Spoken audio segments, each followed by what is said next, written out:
Hello, welcome to the channel. आज के दिन अपनी सेंसेक्स की एक्सपायरी थी, तो इसी के अंदर मैंने ट्रेड बनाया, जिसके अंदर मुझे लगभग 4700 रुपये के आसपास का आज के दिन मुझे प्रॉफिट हुआ है। ये अगर कॉल साइड आज मुझे देखोगे तो कोई प्रॉफिट हुआ नहीं हुआ, लगभग 400 रुपये का प्रॉफिट हुआ। तो पुट साइड मुझे लगभग 5100 रुपये का प्रॉफिट हुआ। कल के दिन हमारा जो प्रेडिक्शन था सेंसेक्स के लिए, वो भी हम लास्ट में देखेंगे, उस हिसाब से हमारा आज के दिन कैसे काम किया। अभी चलो मैं आपको मेरी ऑर्डर विंडो और दिखा देता हूँ। तो ये मेरी आज की कंप्लीट ऑर्डर विंडो है। ये कुछ स्टार्टिंग में मेरे रिजेक्ट ऑर्डर हुए थे, उसी के कारण मेरी आज ट्रेड भी थोड़े लेट बनी। और उसके बाद में लेकिन अगर ये सही टाइम पे बनती तो लगभग 7000 रुपये के आसपास का आज के दिन प्रॉफिट होता। लेकिन ये ट्रेड थोड़ा लास्ट में लेट बनी, 10 बजे के भी बाद में बनी, इसी कारण से आज के दिन थोड़ा प्रॉफिट मुझे कम हुआ। अभी चलो हम सेंसेक्स से चार्ट के ऊपर चलते हैं कि हमारा क्या एनालिसिस था। तो इसके अंदर हमारा कल के दिन ये लाइन मैंने पहले से ड्रॉ करके आपको दिखा रखा था। तो इसको अगर ब्रेक करेगा नीचे साइड तो हम पुट की पोजीशन को एग्जिट करेंगे इस ट्रायंगल से। इसको साइड में कोई क्रॉस करेगा तो हम कॉल की साइड को एग्जिट करेंगे। इस लाइन के अंदर अगर वापस आएगा तो वापस से एंट्री देंगे। ये हमारा कल के दिन इसके अंदर एनालिसिस था। तो यही हुआ, सुबह यहाँ पे ओपन हुआ तो किसी ने चलो 920 के ऊपर ट्रेड बनाई है, या फिर मेरी तरह कोई 10 बजे ट्रेड बनाता है। मैं हमेशा 10 बजे ही ट्रेड बनाता हूँ। तो जैसे 10 बजे के देखोगे आप लगभग यहाँ पे मार्केट मिला, उसके बाद में देखोगे कहीं भी मार्केट नहीं गया, कंप्लीट डे उसी रेंज के अंदर रह गया। जिसने सुबह सुबह ट्रेड बनाई उसे यहाँ पे एक बार ऐसा हिट हुआ पुट की साइड में, उसके बाद में जैसे एंट्री ली तो कंप्लीट डे एक रेंज के अंदर ही रहा। अगर आप स्ट्रेंगल बनाते हैं या फिर ऑप्शन सेलिंग करते हैं तो आपको हमेशा लगभग 10 बजे या फिर 9:45 के बाद में ही ट्रेड बनाना चाहिए। इससे पहले थोड़ा मार्केट वोलेटाइल रहता है, उस कारण से आपके एसएल ज़्यादा हिट हो सकते हैं, इसलिए थोड़ा वेट करें। जैसे आज के दिन देखोगे कितनी शार्प सेलिंग आई, उसके बाद में कितनी शार्प बाइंग आई। इससे पहले वाले दिन की अगर हम बात करें यहाँ पे देखो कितनी शार्प सेलिंग आई और फिर देखो कंप्लीट रेंज के अंदर रह गया। इससे पहले वाले दिन की बात करें तो लगभग 10 बजे तक ये आया ट्रेंड, फिर वापस रेंज के अंदर रह गया, फिर थोड़ा स्लो शेड ही नीचे की साइड आया। तो आप थोड़ा लेट 10 बजे के आसपास ही ट्रेड बनाने की कोशिश करें जब तक मार्केट सेटल हो जाए, जिससे आपके एसएल बहुत से एसएल बच जाएंगे अगर आप स्ट्रेंगल बनाते हैं तो।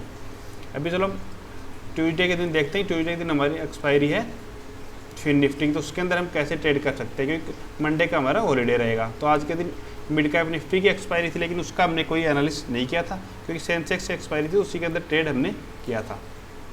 अभी इसके अंदर मैंने पहले से ही लाइन को ड्रॉ करके रखा। तो अप साइड में देखोगे तो ये हमारी रेजिस्टेंस है। एक बार यहाँ पे रेजिस्टेंस बना, एक मिनट मैं इसको थोड़ा सही कर लेता हूँ। ये अब देखोगे यहाँ पे तो ये देखो कितनी ट्रेड लाइन बन रही है। यहाँ पे एक रेजिस्टेंस बन गया, एक बार ये रेजिस्टेंस बन गया, एक बार ये रेजिस्टेंस बन गया, एक बार ये रेजिस्टेंस बन गया, एक बार ये रेजिस्टेंस बन गया, एक बार ये बन गया। 6 बारी रेजिस्टेंस ये हो चुका है अप साइड में। तभी कॉल साइड की ट्रेड लाइन अगर हम देखेंगे तो एक बार यहाँ पे सपोर्ट लिया, फिर यहाँ पे, फिर ये यहाँ पे, फिर ये यहाँ पे 4 बार। तो मतलब अभी देखोगे तो ये धीरे धीरे चैनल छोटा होता रहा है। यहाँ पे देखोगे कि कितना बड़ा चैनल था, फिर यहाँ पे और बड़ा था, फिर यहाँ पे और बड़ा था, ये धीरे धीरे छोटा होता आ रहा है। तब किसी भी साइड ब्रेकआउट दे सकता है। तो अभी हमें ये करना है, इसके अंदर हम जीरो टू हीरो ट्रेड का भी प्लान कर सकते हैं और सेलिंग भी कैसे कर सकते हैं वो देखते हैं। तो कल के दिन अगर फ्लैट ओपन होता है इसके अंदर मार्केट, तो अगर अप साइड में ब्रेक करेगा तो हम सी को बाई भी यहाँ पे कर सकते हैं, क्योंकि इसको ब्रेक करेगा तो फास्ट मूवमेंट आएगा। यहाँ से स्लो मूवमेंट आने के चांसेस बहुत कम है। तो यहाँ से हम जीरो टू हीरो ट्रेड के हिसाब से भी ट्रेड का प्लान इसके अंदर कर सकते हैं एक्सपायरी के ऊपर।